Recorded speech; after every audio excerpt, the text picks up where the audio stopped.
Well, good morning, and thank you very much for joining us. I am Yori Folarin.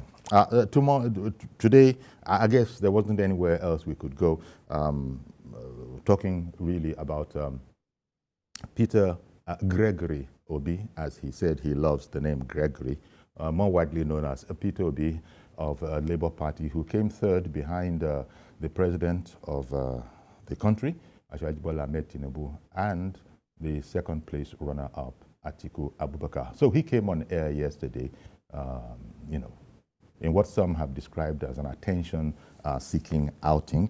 Felix Moka, National Publicity Secretary of the ruling APC, has described the content of the speech as drivel. But effectively, what Peter Gregory Obi was concerned himself with was, the matter of, as he styled it, Chief Ahmed Bola Tinubu, that is the winner. Everybody knows him as President Tinubu or Asiwaju Bola Ahmed Tinubu. Peter Gregory Obi preferred to use Chief Ahmed Bola Tinubu. However, those are tiny, petty details. The big deal, I think, is the fact that the entire content of his speech are all before the Supreme Court, and that he had brought this matter out in a press conference. A lot of people are trying to figure out, try to give it a fair shake. What exactly was the objective? Okay, our guest this morning, our friend Kasim Afegwa, former Commissioner for Information in Edo State, and also, a key member of the Presidential Campaign Council of the APC that has now been dissolved. Thank you very much, Kasim, for coming on the program. Thank you very much for having me. All right, then. I don't know where, the first thing to note, in fact, let me ask our people, we have a package. Perhaps we should put that package in context, just in case anybody missed it yesterday. It's on Peter Obi's outing. Let's take a snippet of that, and then I'll come straight back to you. The controversy and debate over the certificate of President Bola Ahmed Tinubu from the Chicago State University may not be ending soon. Last week, candidate of the PDP, Atiku Abubakar, pledged to challenge the released certificate at the Supreme Court. The New Nigeria People's Party, on its part, said it will not be part of Atiku Abubakar's effort to unseat President Bola Tinubu. The party says it is not in court and does not want to be an interloper in the PDP's presidential candidate case. The Labour Party candidate Peter Obi has also made his position known, saying that the certificate matter be put to rest with a proper explanation from the president. I can say to you so many people that I came to university together and left together. Soludo, or the Winemefele, I can call all of them. If you went to Suga at the time I was there, I'm one of the very few students everybody knows. And I say it without anything. So you can go and verify that one. Invitation of the PDP presidential candidate, let me reiterate again. Whenever there's an issue of national interest, I'm involved in it, invited or uninvited, because it's about our country. There have been heated debates in the mainstream and social media over whether or not President Bola Ahmed Tinubu's academic records are relevant to Mr. Atiku's appeal, and if the Apex Court will admit the fresh evidence. Recall that the presidential candidate of the PDP, Atiku Abubakar, had reached out to his counterparts in the NNPP and the Labour Party. While the NNPP says it's not willing, the Labour Party presidential candidate, Mr. Peter Obi, says he will join hands with the PDP presidential candidate, Atiku Abubakar, at the Supreme Court. Habib Alawao, TVC News, Abuja. Well, okay, that's a sort of a very wide overview. We're really concerned with, shall we say, Peter Obi's outing yesterday, because it's in the nature, I don't know what else to call it, of a gang-up. He's joined forces with the second place contestant in the presidential election, Atiku Abubakar, even though initially when Waziri Adamawa Atiku Abubakar was going to go to court, I think he had invited both him and Kwakwanzo to come on board with him, but Peter Obi of the Labour Party had said it wasn't going to be a party. It looks as if things have changed a bit. But back to the, I don't know, as I said, Peter Moka described it. Peter Moka is the National Publicity Secretary of APC. He described it as drivel because people are still trying to find out what exactly was all of that about. And as I introduced earlier, our guest Kasim Afegwa, thank you very much for coming on once again. What do you make, Kazim, of the outing of Labour Party's losing candidate, Peter Gregory Obi? Well, thank you very much for the opportunity of this interaction. I think, Yori, don't blame these guys. They are sore losers. You don't flog a child and you expect that child not to cry. And in the process of crying, it's going to be murmuring and saying all manners of things just to convey his own pains. And that's exactly what is happening. Whether you call him Atiku Abubakar, you call him Gregory Obi and what have you, it's just unfortunate that they have not been able to swallow their pride and own up to the defeat of February 25th, 2023. It's very obvious that now they are no longer talking about, I won the election, I won the election. They are now going after Tinubu with issue of qualification to stand election or no qualification. They want people to believe their own narrative. But the narrative on the other side, they don't want anyone to believe. And you see, for Peter Obi not even recognizing that we have a president, it's quite unfortunate. The mere fact that he was able to conduct a press conference without people beating him up shows that there's a government in place that enforces rule of law. There's a government in place that ensures that there's protection to life and property. That means there's a government and there's a president of the Federal Republic of Nigeria and commander-in-chief of the armed forces. You know, when they behave so petty in this manner, what I just do is to laugh at them. Because in any election, any electoral contest, only a winner is expected to emerge. No matter how painful your defeat is, you have to behave like a sportsman. Swallow your pride and own up. It's about the country. What do you have to put on the table? What do you have to assist the government of the day to add value, you know, to our collective aspirations, our yearnings, you know? People keep talking about Nigeria in such a negative term. No, I would pride Nigeria as one of the best places I can live. Because when you travel out of this country, you are just like a fish out of water. That's the truth. A lot of things we do and get away with here, it doesn't happen elsewhere. And when you want to enforce that kind of discipline, the same people will still call you names. Former Governor Wike, a minister for FCT, is trying to fix Abuja. Go and look, go to the internet and see criticism and all of that. He's chasing away those who are inhabiting shanties across in FCT, and they are abusing hell out of him. He wants to breathe sanity into the system, but people wouldn't want to listen.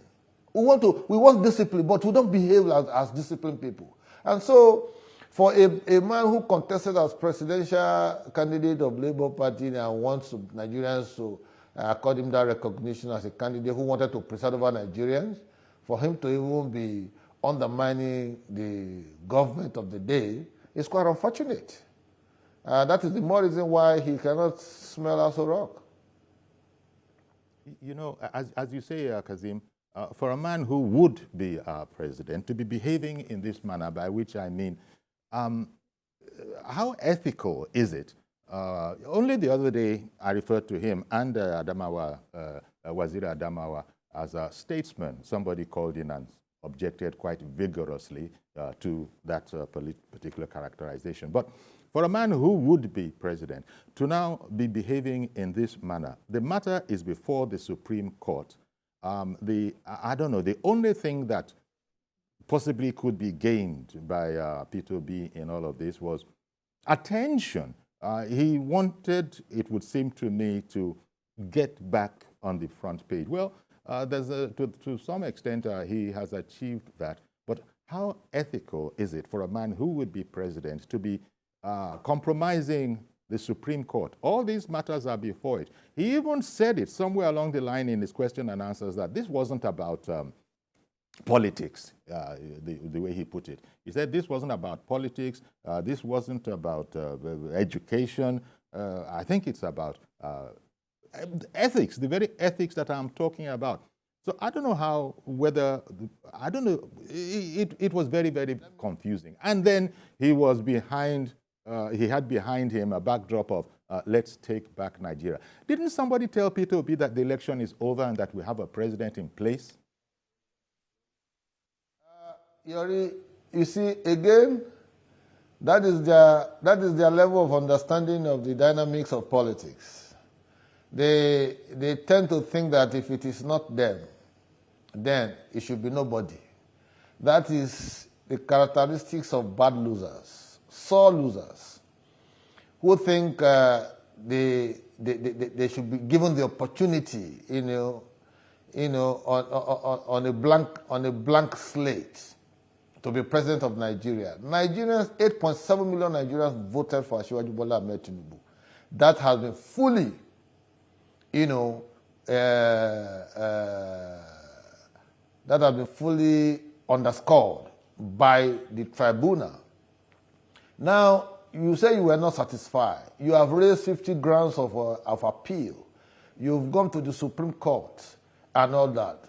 The honest and transparent and distinguished thing to do is for you to wait on the Supreme Court of the land to act on your grounds of appeal. Whipping up unnecessary sentiments that don't add up will not help your case. I was happy the other time when the Chief Justice of Nigeria was talking to the newly sworn in 23 judges, where he said that don't allow public opinion and media trial inform the sanctity of the verdict you give at every point in time. You see, they will hold meetings, they've set up committees of media, they've talked and said, okay, let us hype the media, let us hype these issues in the media, let's carry out a media blitz, let's scandalize the president, let's blackmail him and all that to generate the atmosphere to help the Supreme Court. But the issues we are putting before the Supreme Court, they are issues that have been attended by the tribunal, for which a very sound judgment was given. So, if you believe in the sanctity of the judicial process, of the justice system in this country, you allow the Supreme Court to act on all of those issues. You don't preempt them. You don't give them a guide. You don't give them a lead into what you think you desire. At any rate, Peter Obi came third in this last election. I told somebody, I said, dash him 1 million votes. He has not gotten there. Dash him 1.5 million votes. He has not gotten there. Dash him 6 states and tell him he got 300,000 in 6 states, 1.8 million votes. He has not gotten there. So where is this whole noise about I won the election, I know what to prove and all of that? Where is it coming from? We were all participants, we were partakers in this whole process from our different polling units, ward level, our local government level, and all of that. We saw what transpired. And I keep telling people, an election that 7 sitting governors could lose senatorial elections is, for me, the best election we have conducted in this country. You may, the posters, those people who were doing predictions were the ones who are putting Peter Obi in this kind of lockdown. Because they already gave him victory even before the elections were commenced. So for me, I think people who are reasonable, who are rational, should call Peter Obi to order and tell him that he should allow the Supreme Court to dispense with this issue once and for all. If you are even talking about certificate this, certificate that, we've seen reports, the one conducted by the BBC and, is quite detailed, very enriching. And that is a typical way of doing investigative journalism, devoid of sentiments and parochialism. And so for me, when I read that report, I said, yes, this is exactly how to do journalistic, justice to an issue that's at play. So if they don't, meanwhile, they saw how authentic that report was, they now started putting it as fake news. Yes. As if some of us are not, as if some of us are not following. Yeah, they now started tearing the BBC with its fact-checking. They started tearing that to bits. And when I say they, if you look at the comments, I mean, if there were 1,000 comments in there, over 900 of them were coming from Obi supporters who just did not want to believe or accept that what a detached purview of the landscape in the light of all the CSU documentation that Atiku Abubakar had, received. They just were not happy because, as you had said earlier, it didn't go their way. And so you see all sorts of comments, even going as far from the sublime to the ridiculous, saying that, BBC itself has been settled. I mean, can you imagine? Can you imagine where we are? This is the kind of situation that we have. That BBC fact-checking thing stung like hell. You see, the point is that when a case is not going in your favor, they will want to clutch at every flotsam to remain afloat and, voice out all manner of sentiments just to pollute the minds of their followers. You see, the BBC report confirmed my earlier position that the Chicago State University, as it were, did not in any way disown the certificate of Mr. President. So, but for those who already have a sense of conclusion of the whole issues, they like to listen to their own voices. They like to hear themselves speak. The other day, Atiku Abubakar said, he's doing a World Press Conference. He ended up in lamentation. Peter Obi was doing a press conference yesterday. He ended up ridiculing himself. You see, once you have tabled your issues before a court of competent jurisdiction, in this case, the apex court of the land, and you have filed for admission of fresh evidence, which the APC lawyers will also reply to, then you allow the court process, judicial process, to take its rightful course, and let's get to the issues. Then we will argue them out on point of law, not point of sentiments, not point of mediocrity, not point of parochialism, and selective amnesia. Because what they're trying to do is a mind game. They are running a mind game. Let's scandalize our president, let's do that. This president is bogged down with a lot of existential threats and developmental issues that needs his attention. And the man has been crisscrossing the globe, trying to generate new ideas that can be a direct response to the challenges confronting us as a nation. Yeah. We need to thank God that that things have not gotten bad to the level of carnage that we are seeing elsewhere. Economic realities in different countries are nosediving, including the UK, including the US. Go and look at the statistics. So Nigeria is not an exception. You have a president who has put on his thinking cap, choosing the right men to plug in the leakages and all of that to ensure that we generate a new thinking. And here you have persons who are supposedly elder statesmen or partakers in the collective patrimony of this country, running commentaries that are antithetical to the kind of mindset that we should have now, the kind of reality that we should have now. So I see them as sore losers, bad losers, and they will continue to agonize. Because I know that the issues before this... Yes. Sorry, one moment, Kazim. Reverend Dominic has joined us. Good morning to you. Good morning, Chief Yori. Good everybody. You get...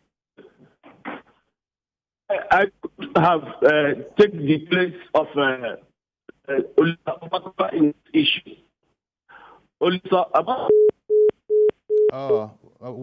I just heard that we lost that call, but even before we lost it, it was so very, very low. So sorry, Reverend Dominic. Perhaps you can get back in. We're looking at Peter Obi's outing yesterday, called it a press conference, a world press conference, and that's what we're talking about. We'd like to hear from you as well. Peter Obi, as you know, came third behind Atiku Abubakar, who was second, and it wasn't even about the election, but as our guest Kazim Afegbu has just said, it seems to be to sort of first seek attention. He got that, but then also in the process maligning the setup, maligning the law and order that we are working with. President Bola Ahmed Tinubu is in place. You are protesting that. You have taken it to the courts. You are not leaving it there. You are now, some have said, the interpretation they get is that you are now whipping up public sentiment, social media sentiment. And again, as Kasim just pointed out, the courts, you know, are sort of, they're not going to be led by social media. We even had vestiges of that in the appeal court, where social media does not concern the law. They're going to deal with the facts in front of them. So I don't know what value Peter Obi thought he added to the situation. Atiku Abubakar had first of all gone forth. Now he comes after that, joining forces, leading to people calling it a gang-up. What does he think Nigerians are? It's befuddling, quite frankly. But it goes to how strongly he believes that from his third place position in the presidential contest, there is any hope for him at all. That is another point that boggles the mind. Well, you see, just like I said earlier, you don't tell a child that is being flogged not to cry. He's been flogged thoroughly. And he was flogged thoroughly during the elections. Kazim, because I beg your pardon, Kazim, for interrupting you, because Ibrahim has just called in. Good morning, Ibrahim. Good morning, Mr. Yori. And good morning, sir. Thank you for calling in. I don't know his name again. The former commissioner for Edo State. You see, thank you very much. Where we are today is Ibrahim from Kaduna. You see, this certificate saga, I don't know. It is just unnecessary and it's bringing out more controversy. All those oblivious and unnecessary political sagacity is taking us nowhere. Why did I say so? You see, now the two political gladiator today has become a judge of their own case and a lawyer of their own case, and as well as their supporter. Look, the only way for us to go is to allow the judges to do their own way of doing things the way it should be. Look, Nigeria, we are not a banana republic. No matter, I stand to be corrected, no matter anything that anyone has just said, he wants to say and bring Nigeria down, and again try to bring, to stop, at least to point his hand in the name of Mr. President as a person, is not going to do us well. Because why? We have a country today, and we have a sitting president, which is going to take us to where we are. Now, every matter now is with the court. Am I communicating? Every matter now is now with the court. I don't know why we continue to overheat and hitting this policy the way we are seeing. Look, Nigeria today, all this political hunting, all social media hunt, will not take it anywhere. Now, the first day this matter comes out, the CSU comes out to say, no, this is our product. Yes, we haven't given him this and that, but for the fact, before them, they see it and they pay it out, which everybody is understand. But today, they are trying to convince all of us in Nigeria, look, no matter what, we are not a kid. A sitting governor, a sitting government, and indeed a sitting president is moving on. Nothing will drag us back. The focus before us today is this. They should not try to bring or to make Nigeria to look as a simple nation. No. In the heart of Africa today, Nigeria stands the solid and the vertebrate of all black nations as far as the world is concerned, if I'm not mistaken. So no one person that says that he is greater, Nigeria is greater than any one person or no matter how you is. Mr. Peter Obi, Mr. Atiku, and the rest of them and their supporters, please, they should just give peace a chance and allow the court to do what is right for us. We are not going to go back because why? I don't know. I don't know how they're going to get the justice fairly. But Thank you. Thank you very much for calling in, Ibrahim. Kazim, I'll just take a quick break. Be right back. Stay with us, please.